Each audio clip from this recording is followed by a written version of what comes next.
I grew up in a home where there was a lot of emotional, physical, and verbal abuse. As a child, Susan lived in fear.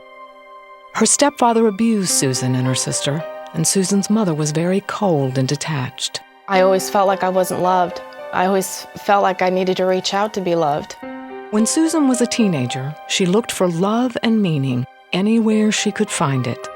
She turned to drugs to fill the void: cocaine, marijuana, and alcohol. At that time, I also started to become very sexually active. I explored teenage pornography. So everything bad that could really happen in my life was happening at that moment. Susan admits there was no place for God in her life. In fact, she blamed God for all of her problems. I knew that there was a God, but I never thought about him. I never thought to even pray, because at that point I was angry at God. I thought, well, God, if you loved me, how could you put me in this situation? Susan left home when she was 17. Her stepfather, though divorced from her mom, made Susan a unique offer.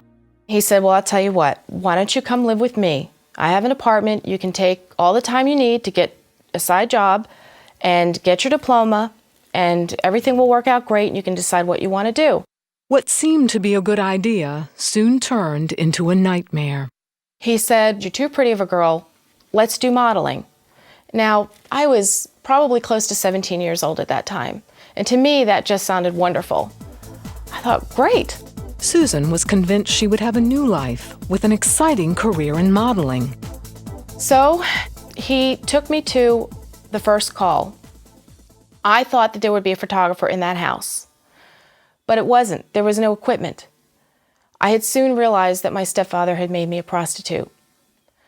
And that's basically how it all started. But Susan could make a lot of money, so she let that numb her to the rest.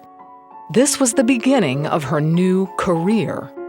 Before long, Susan got pregnant and had a son she named Colton. She also met a man named Craig, and they moved in together. Susan kept her job as a prostitute, but business slowed and they were running out of money. So I decided that I needed to go to a bigger city and that we would go up to Chicago and make a lot more money and be one big happy family. So they made the big move to Chicago. That's when bad turned to worse. Susan was busted for prostitution and put in jail. Her son was at home with a babysitter. There was no blanket. It was just a hard bench. There was no pillow. There was no water. They did not feed me. They gave me one slice of bologna with 2 pieces of white bread. That's it. Nothing to drink. The passing hours seemed like days. All Susan could think about was Colton. I started to feel really dehydrated. I started to feel very hungry, but there was nothing that I could do about it. I felt so stripped of everything, and I started to feel like there was no hope. 24 hours turned into 2 days. 2 days turned into 3. There were many times when I would call for the guard, and she wouldn't come. These guards had no mercy at all for my situation.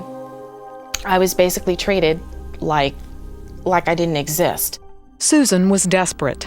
What another inmate told her didn't help.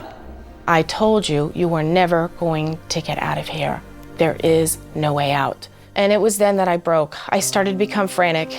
And I remember just shaking those cell bars and calling somebody, and nobody would come, nobody would hear me. And I got down to the floor and I just said, God, whatever you do, this is my son. Don't take my son. I deserve this, but he doesn't. That was the first time that I had cried out to God in years.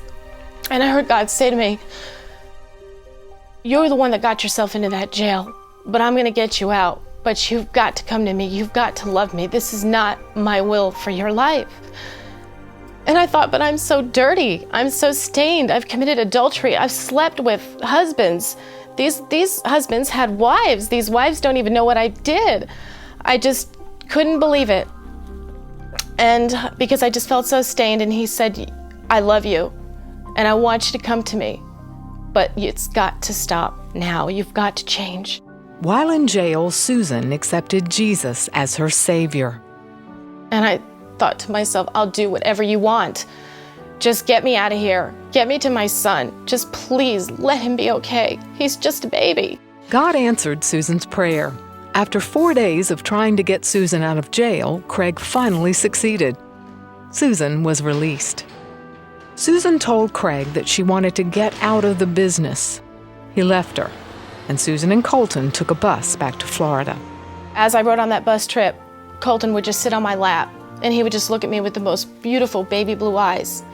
And he rested his head on my shoulder, and his head stayed there. That was a very long 24 hours. But I knew that I had to change. I knew that I had to change. 3 years after dedicating her life to God, Susan met Stephen. They've been happily married for 13 years and have children of their own. My marriage to Steve, I wanted to be really special. And I walked down the aisle wearing a white wedding dress, and I thought, God, I'm not worthy of this. People walk down the aisle in white wedding dress who are virgins. I am far from that.